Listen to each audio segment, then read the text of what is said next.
Olá pessoal do Revisando Direito, vamos lá.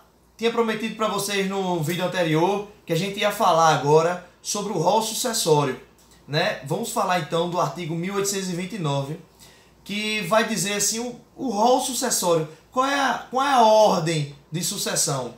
No inciso primeiro, ele vai dizer então, aliás, produção, se quiser, viu? Pode botar aqui para o pessoal acompanhar, fica melhor.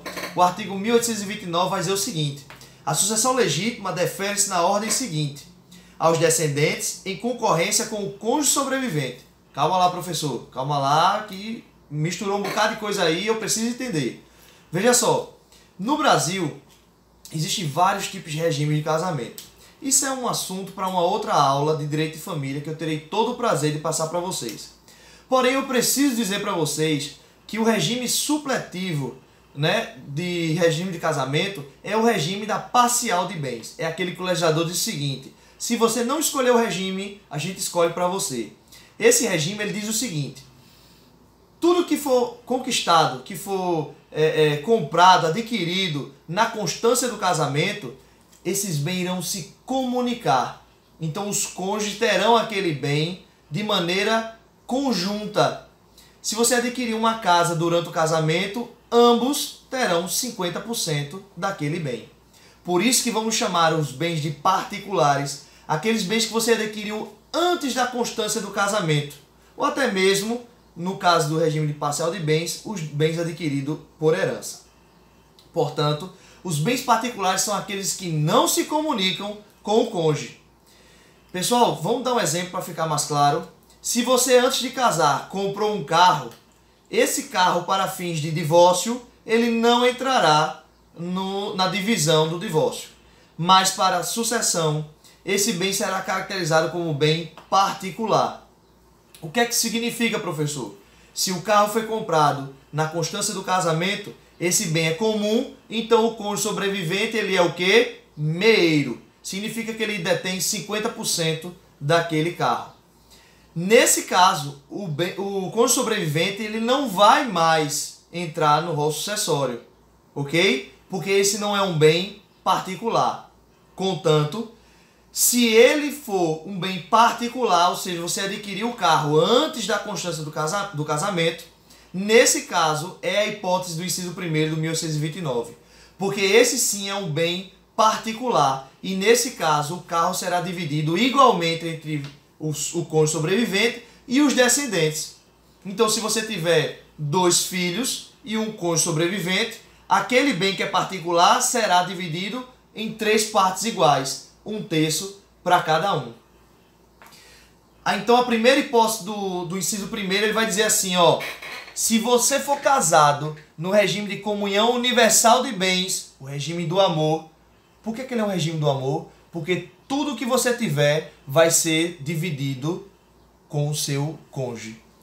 Tanto aquilo que você tinha antes do casamento, como o que você adquiriu na constância do casamento, tudo será dividido. É um regime do amor, não é verdade? Então veja bem, se você for casado neste regime, que eu recomendo muito, que é uma prova de amor, né? Você casar com o regime de comunhão universal é uma prova de amor. Então, eu particularmente sou casado nesse regime, viu, minha gente? Então eu recomendo a vocês. Pois bem, se você for casado nesse regime, como você já detém, o cônjuge sobrevivente já detém de tudo que o decújus tinha, então você já tem, você já é meieiro de tudo. Você não vai concorrer com os filhos. Nesse caso, quando o decújus, né, abre, então, se a sucessão, somente os descendentes irão herdar aquilo que ele tinha, ou seja, 50% do patrimônio deixado por ele, ok? Bem importante, porque isso é uma coisa que nem todo mundo sabe. Se for casado no regime de comunhão universal de bens, o meeiro lá não entra na sucessão, por força do artigo 1829, salvo se casado este, então agora, no regime de parcial, e ele deixou bem particular. Se ele deixou bem particular, irá concorrer. Então, vamos lá para ficar bem direitinho. Primeira hipótese, casado na comunhão universal de bens, ele não vai concorrer, porque já detém de 50% de tudo. Segundo caso, não confunda o regime de separação convencional e o regime de separação obrigatória. O regime de separação obrigatória é aquela que a lei determina que você casará nesse regime. E aí você não pode nem escolher. 3 hipóteses bem rapidinho. Os maiores de 70 anos, aqueles que precisam de uma suplementação da assinatura dos pais para casar, é aqueles que têm entre 16 e 18 anos. Só uma lembrancinha para vocês, o Senado Federal, o Congresso Federal, acaba de aprovar que os menores de 16 não poderão casar em hipótese alguma, ok? Então, entre os 16 e 18 anos, você vai precisar da autorização do seu pai e da sua mãe para casar. Então, nesse caso, se o pai ou a mãe não quiser dar autorização, o juiz poderá suprir essa demanda, essa necessidade.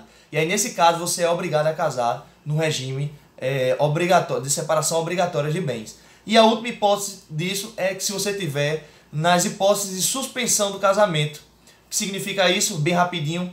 Se você se divorciou, mas ainda tem bens a dividir, nesse caso você não poderá casar em outro regime que não da separação obrigatória. Por uma questão lógica. Se você ainda tem bens a partilhar e se você casar com outro, talvez, dependendo do regime que você escolher, poderá haver uma confusão patrimonial. Aí nesse caso o legislador, bem pontuado, ele diz a você, você não pode se casar em nenhum outro bem, nenhum outro regime a não ser o de separação obrigatória.